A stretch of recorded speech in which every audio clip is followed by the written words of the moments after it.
tune your server to talk.gameshout.com and join us on the air. Come have some fun with us. Remember Wacky Wednesday? Well, it's back. Wacky Wednesday starring Andy Hodges. That's 9:30 p.m. each Wednesday night on GameSHOUT. And now, it's time for the GameSHOUT technology news and reviews. Taking your questions live, the GameSHOUT Technology Show. And welcome back to GameSHOUT Radio. This is Technology Today, brought to you by Newegg.com, and I am your host, Soulrift. Yes, for all the latest news on technology stuff. But of course, tonight we've got a very special guest with us on the phone. We've got Dan Snyder, the PR manager from Intel. Thank you for being with us, Dan. Thanks for having me. And tonight we're going to be talking all about the Intel Extreme Gaming CPUs, the next generation of chips from Intel, a whole bunch of interesting technology stuff coming out of Intel for the very heart and soul of our computer, the CPU. Dan, so why don't you start by introducing yourself? Tell us how you got into Intel, what you were doing before that, and sort of what you do at Intel right now. Sure, I'd be happy to. So basically, I've been around the hallowed walls of Intel for about 15 years.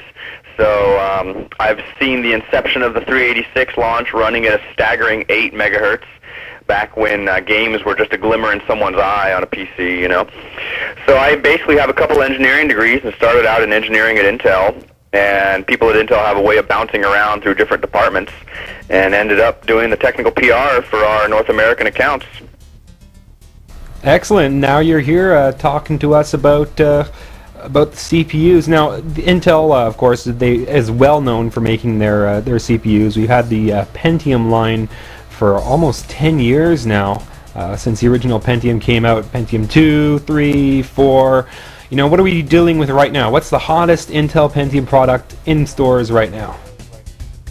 Well, these days you have a couple of different of our Pentium product lines that are pretty hot and selling off the shelves. For the high-end, hardcore gamers, we have what's called the Extreme Edition CPU.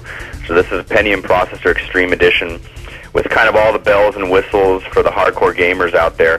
It can do 4 threads at once, so basically think of it as having 4 brains in one CPU. So this you're seeing in a lot of the high-end Alienware, Velocity, and the Dell systems, the high-end Dell Dimensions and things like that are targeted specifically at the hardcore gamer out there. Nice. So that's 4 threads. That's with 2 cores, and both of them have multi-threading, right? Exactly. Now, what about putting 3 threads on one CPU? Do you think that could be done? Do you think we could have triple threading? Well, our labs are looking at all kinds of permutations and combinations of things. You'll notice that we've called our technology multi-core because we do see a future when there's more than 2 cores, be it 3 or 4 or 8 or God knows what.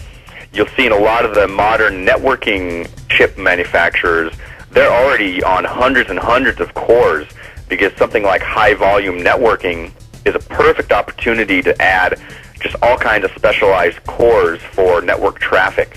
So we look at the CPU in the same way as, hey, why not? Let's throw all the cores we can throw on there and keep checking in with Intel, and we'll give it our best. So in the meanwhile, we've got this Extreme Edition CPU. Now, how does that compare to the standard Pentium 4 or Pentium D that's off the shelf? Well, you can get a Pentium D processor, so the Pentium D 820 and 840s and things that are running at the same clock speeds as the Extreme Editions, but they don't have the hyper-threading technology enabled, so you're not going to get those 4 threads. You're just going to get the 2 cores, so you're going to have 2 threads instead of 4. You can also get our older Pentium 4 processor line, which goes up in speeds of 3.73 and 3.8 gigahertz, so a little bit of a faster clock speed for some of the pure clock speed intensive applications like games tend to be. And those things just have HT, but they don't have the multi-core technology. Now, so how are all these price points? Right, so, but how do these different things, HT and multi-core, how does that compare to, just running our games? Like if I'm playing Half-Life 2, will that take advantage of hyper-threading or multi-cores, or if I've got the Extreme Edition, all 4 threads? Yeah, we're basically working with the gaming community because that's obviously, those extra cores and extra threads are really meaningless unless you're using them. So, basically if you're asking, you're going to be using multiple cores and multiple threads. So that's if you're doing voice over IP or listening to an MP3 while you're playing a game or something like that. But the bigger thing than that is we've been working with the game development community, so the ISVs like EA and Ubisoft and all those guys. For several years, we've given them thousands of multi-core development systems, and we're finally starting to see the fruits of this labor. Black and White 2 and the movies, some great stuff out of Lionhead Studios has been optimized to take advantage of multiple threads. And in Black and White 2, they've actually put the physics engine on an entirely separate thread, so that when the game does a CPU ID and sees that it has 2 threads, it can run that physics engine on an entirely different thread and therefore do much more complex physics routines in that game. Awesome. So more and more games are taking advantage of these multi-threading solutions. Now, I want to get into a little bit of the hardcore technology, the CPU architecture. Now, I know a lot of the Pentium 4 line has just been modified and upgraded, but it's still based on the original Pentium 4 core. When do you think we'll see something brand new out of Intel, like a Pentium 5? Well, interesting you should ask. We have an exciting new entire desktop architecture coming out in the second half of 2006. It's based on our 65 nanometer process technology, so we have several fabs up and running on 65 nanometer, which is basically world-leading process technology for making these chips. And that's going to come out in the second half of 2006. And what it is, it's a completely redesigned microarchitecture to do a lot of speed-ups and things for things like games and multitasking that people want to do. So we've spent the last 4 years looking at the Pentium 4 architecture and saying, okay, this worked, this didn't work, this is good for the games, this isn't, this is good for multimedia, this can stay or go. And we're adding all this learning into our next generation microarchitecture, which is due out in the second half of 2006. And the code names on those things, not a lot of people have heard this, so your listeners here are kind of privy to this, are Conroe and Marome. So those are our secret super-duper code name next-generation architectures out in the second half of 06. Ooh, awesome. Now, of course, this is going to have hyper-threading, multi-core, and all these special features available too, right? Oh, these will definitely be multi-core. They will be all the bells and whistles. Lots of new tweaks to the architecture. And the real big thing that we're pushing now is performance per watt. So for a while there, and this applies to not just CPUs, but I think graphics cards and a lot of other components, the power envelopes were kind of getting out of control. So a lot of those PCs out there started to sound like a jet at takeoff. I'm sure you've heard a few of those, cool 6800 totally NVIDIA cards to that. and a nice high-end Intel system. There's quite a lot of fans going on in there. Oh yeah, lots of fans. Yes, I can more totally fans relate. than a Van Halen concert, But what we're trying to do is really work with the processor architecture. So that next generation architecture, we're looking at cutting by about a third the power that's needed to fuel those CPUs so that they can run much quieter and in smaller form factors like consumer electronics form factor like you'd see in your living room or in your stereo rack, so we can get away from some of these big, bulky, monstrous towers that you see all the time with all the fans. So, of course, if we're going to be upgrading our CPUs, we'll have to be replacing our motherboards and possibly a whole bunch of other components with our computer, too. I've heard talk about this new BTX form factor that's supposed to be replacing our current ATX form factor. Is Intel really going to be pushing for a new form factor, new BTX, along with this whole new Pentium or whatever it is? Yeah, well, BTX is an interesting alternative. We've been behind it basically for the last year. Intel is on the steering committee for the BTX form factor. And the neat thing with BTX is if you look at it, I mean, I know some of your listeners are pretty techie, so they won't mind hearing all this. If you look at ATX, basically you have all your heat in the platform centered in one part of the system. It's all around the CPU and the memory. It's all right there in that hot spot on the board. And then what you do is you got this fan that blows all this hot air around inside the case and just kind of blows it all asunder and doesn't have much thought in terms of where it goes. BTX is a platform where the board is much more intelligently laid out so that the thermal hot spots are spread out around the board, and the whole exhaust system is designed so that it sucks in cold air from the outside, blows it across all the hot spots, and then blows it out the other side. So it's a much better thought-out solution to replace that aging ATX standard that's been with us for over a decade. Yeah, I look forward to that. And I know one of the solutions Intel has employed with their mobile Pentium lines is like a speed step thing, where it actually slows down the CPU depending if it's in different battery modes or power saving modes. Do you think we'll see similar sort of speed steps on even high-end gaming CPUs that will let us buy like an awesome high-end gaming CPU to play Half-Life 2 with the ultimate frame rates, but then when we leave our computer on overnight downloading a patch, it'll slow down and use up less power? Absolutely, and a lot of our processors, our Pentium 4 and Extreme Edition processors, support a lot of those features already. There's certain states the processor can go in where it says, hey, I haven't gotten an instruction in about 10 milliseconds, which for a CPU is an eternity. I'm going to go ahead and shut down a few of these units. It's kind of like turning off the lights in the building if nobody's been in the building for a few hours. You shut down the lights, and then when someone comes back in the building, you turn them back on. That's definitely a lot of great power saving stuff. And of course, power saving directly means that it's going to be using less power and also generating less heat, which means it's not going to be threatening to melt. Yep. So that's another good thing. Now, and really with the power, really the only issue on the power stuff, beyond obviously being environmental and taking a look at those types of issues, is the noise. I mean, a lot of people are fed up with the noise a lot of these systems make, and once you get that power down, you're able to use quieter fans that don't have to work as hard to get the heat out. So that's the real interest in the industry, because a lot of the gamers out there are going to have their headphones on. They don't really care about the noise too much, but a lot of them are concerned at the fact that they don't want the thing to sound like a jet at takeoff. Yes, I can really relate to that. I know I've got a pretty loud PC with a lot of noisy hard drives. I'm a big hard drive fan. And in broadcasting, it's pretty important for us to have real quiet machines, because, we've got the machine here next to a microphone. Yeah, if you guys are there in the studio, the last thing you want is a hairdryer in there. But things are getting a lot better. There's a lot of fantastic resources out there like silentpcreview.com and places where people can go and read up on what are the silent components. You can actually easily cool a modern, fast Intel-based system today. I've got an Extreme Edition at home that is basically running at a zero noise floor with just some smart choices on your power supply and your heat sink and things like that.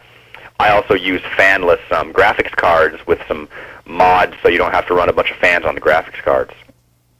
Now, if we're going to see some upgrades in the chip CPU architecture, and of course along with that motherboard upgrades, are we going to also see some new technology for RAM? I know Intel backed RAM-less at some point and then went back to DDR. I know there's dual channel that sort of come and go. Do you know anything about that?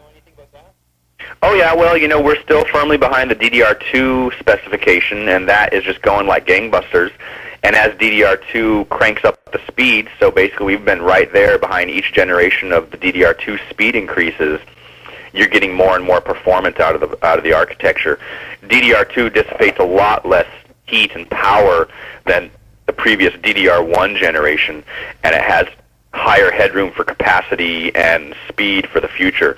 So we really think DDR2 is the real deal, and it's here today. We now have a complete group sitting in a whole building looking at future memory technologies and things like, fully buffered DIMMs for the server guys and different stuff like that, where we're working with the industry, so all the Microns and the Corsairs and the Infineons and all these people, to make sure we're aligned to deliver the best solution for the users. Now, of course, we're the game guys, not the server guys, and for us, it's all about getting the most power out of the games, and it seems to fluctuate back and forth between each release of the next CPU and then the next video card. What becomes your bottleneck? Is your game slowing down because your CPU can't handle it, or can your video card not punch out the frame rates? Now, is Intel working with the video cards to give us some extra performance bonuses? Oh, absolutely. You know, we work very closely with NVIDIA and ATI, and we're really excited about some products coming out in 2006 where you're going to be able to do a lot more dual graphics on Intel-based boards. You know, NVIDIA's SLI solution is really exciting, as is ATI's Crossfire. So for the real hardcore gamers that are happy to pony up the $1,000 for the graphics cards on these dual solutions, that is there. And not only that, we've been working with ATI, for example, so that when they write their driver, when they see the extra core on our dual-core CPU unutilized, they can use that extra core to execute graphics calls into that core. So it's a phenomenal feature, and working together with ATI on their drivers, as soon as they see that one core is lazy sitting around on its butt, they're going to get it to work with some graphics stuff to up the performance even more. Oh, that's just awesome. Now, on the topic of the video cards, those of us that were all the way back in the old 3DFX Voodoo 2 days that remembered our first SLI putting in 2 video cards, and of course now that's making a big comeback with both ATI's Crossfire and the NVIDIA SLI solutions. But whatever happened to multi-core, not multi-core, but actually multi-processor units, sticking multiple CPUs on one motherboard? Do you think Intel's going to make some sort of adaptive solution that allows people to just plug in more CPUs and get a whole bunch more power just like that? Well, you know, the multiple CPU market has kind of been limited to a very specialized niche of these workstation guys and server people that really need the throughput for all those CPUs to handle it. And that's typically the 3D rendering applications, the pure, you know, web server type applications. They just eat CPUs for breakfast, you know.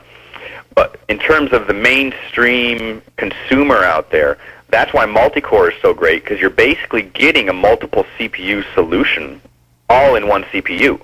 Because basically, as we keep shrinking our fab processes down, we're able to put 2 CPUs on one for the same real estate that we did a year ago for 1 CPU. So in reality, when you buy a dual-core system like a Pentium D or a Pentium Extreme Edition multi-core, you're getting a 2-processor solution for the price of 1. Right, but with this whole concept of scalability, I mean, with the video cards doubling up and with this really big advances into multi-threading, don't you think it could be interesting just to give users the options? I mean, I guess there's a much bigger technical limitation because, of course, the motherboards would have to be adapted to physically fit all these extra chips. It's a lot easier just to stick in, a universally shared PCI slot that you can put in a video card or a sound card or a whole bunch of other stuff. There's really no room for it does get into much bigger architectural and design issues, and it also gets into cost issues, because as soon as you start throwing in multiple CPUs, as is when you throw in multiple graphics cards, you're doubling and tripling your system price. And there are computer manufacturers who do multiple CPU systems, both on the server and the workstation and the prosumer side, but those systems are going to cost you $2,000 to $5,000 plus at least. So those solutions do exist, and we embrace them, and there's several motherboard manufacturers that create boards specifically for those markets, and we definitely work real closely with them. So, but we see the real momentum in that, sub $2,000, sub $1,500 range, where everyone's out there buying PCs for Christmas, where the gamers are shopping at the higher end of that range, and for them, the multi-core is really doing the trick. Right, and that is a very interesting price range. PC cost has been dropping and becoming more and more affordable. Of course, we've got to take a quick break. We will have Dan Snyder from Intel with us when we get back, and we'll take a short break. We'll be back right after this. Millions of people love Newegg.com. Go on that website and check it out. You'll see what I'm talking about. There's a whole testimonial page. People are using the L word when it comes to Newegg.com. They say love. I love Newegg.com. How is Newegg.com earning this kind of devotion? Well, they sell computers, components, and electronics, that's true. But it's the great price, it's the huge selection, it's the fair shipping, and it's because the customer service is so great. They actually care about your satisfaction. They have video cards, routers, wireless networking equipment, DVD players, hard drives, software, digital cameras, and unbelievable fair shipping. So, I can't sing the praises of Newegg.com enough, and neither can anyone else. So whether you need a motherboard or the mother of all TVs, go to Newegg.com. You'll see what their millions of happy customers are raving about. Once you know, Newegg.com. And welcome back to GameSHOUT Radio. This is Technology Today, brought to you by Newegg.com. I am, of course, your host, Soulrift, and we're covering the latest technology news, and we're talking tonight with Dan Snyder from Intel. But, of course, we also have a very interesting contest, and we're giving away 3 video cards and a whole bunch of extra goodies. Mav, why don't you tell us all about that? That's right, Soulrift. Your objective is to design a computer case mod showing off your very favorite game. Now, you can either draw the design or actually build it. But your case mod is going to be judged by the appearance, not what's in the inside yet. This contest, basically, it's going to give you an opportunity to show off your artistic ability with your favorite game. It's going to be judged on creativity, skillfulness, and, of course, the personal preference of the GameSHOUT staff. Now, you must be a U.S. resident, at least 18 years of age, in order to submit your entry, and you're going to submit your entry to contest at GameSHOUT.com. That's contest at GameSHOUT.com. Send your drawing in, send your picture in, and I'm telling you, we've got some video cards, we've got some memory, we've got some flash drives, there's some really good stuff. Submission deadlines are going to be, get this deadline, guys, January 3rd, 12 p.m. noon, 2006. Back to you, Soulrift.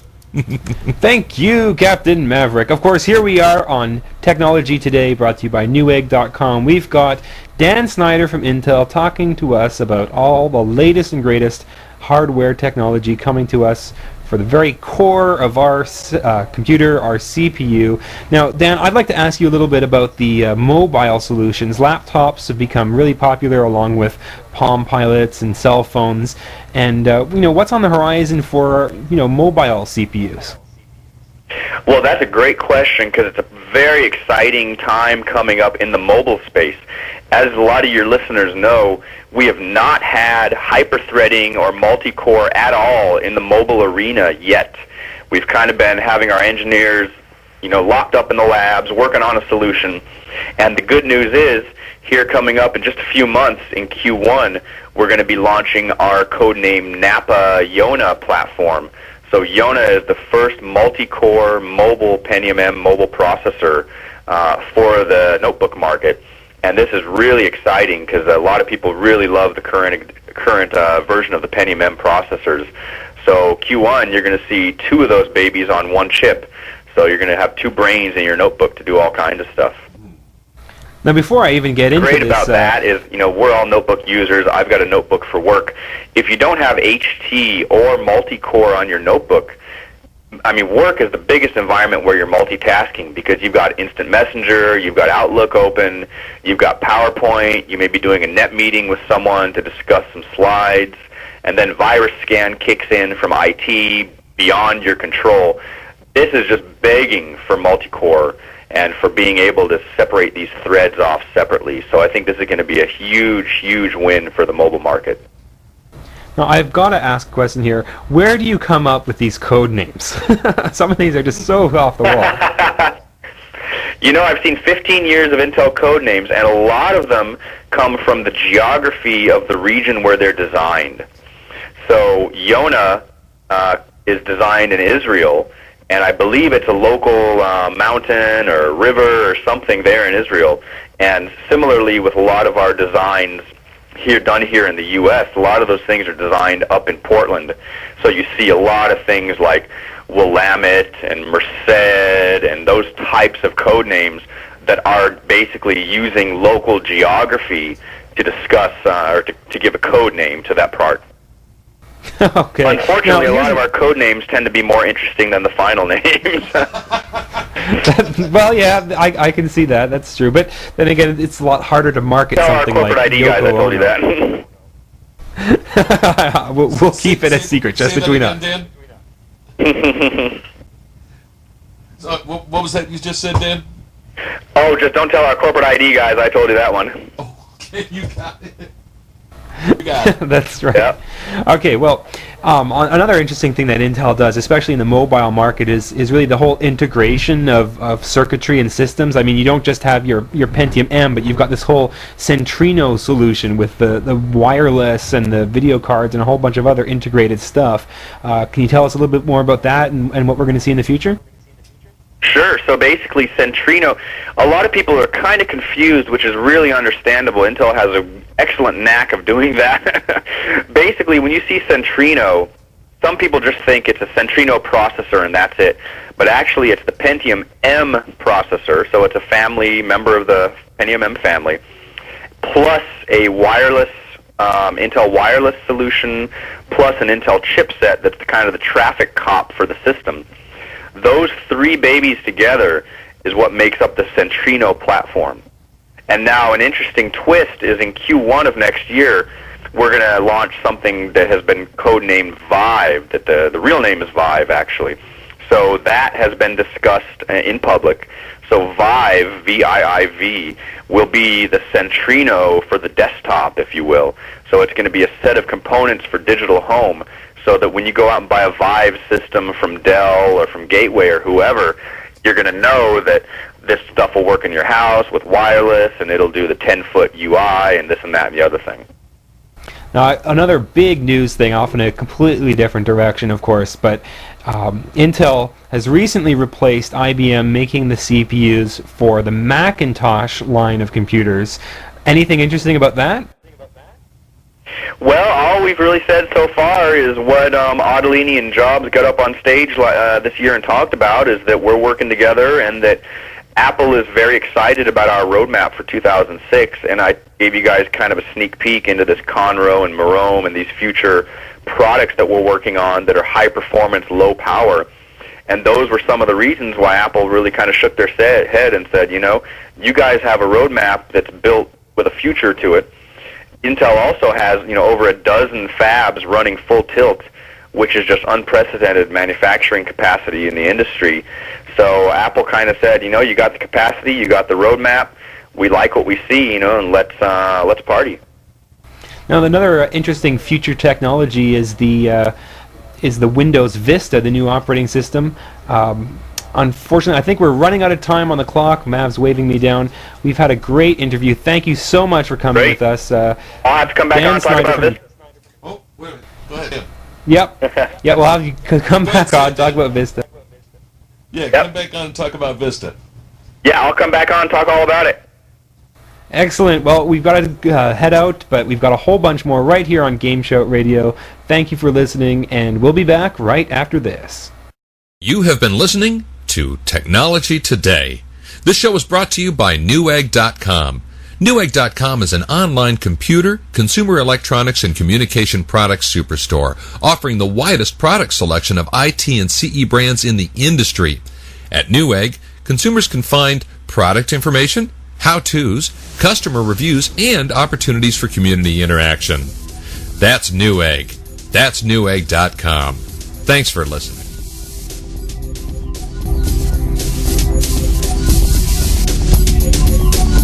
This is GameSHOUT Radio, the #1 talk game station in the world. Visit GameSHOUT.com for more info. GameSHOUT. GameSHOUT.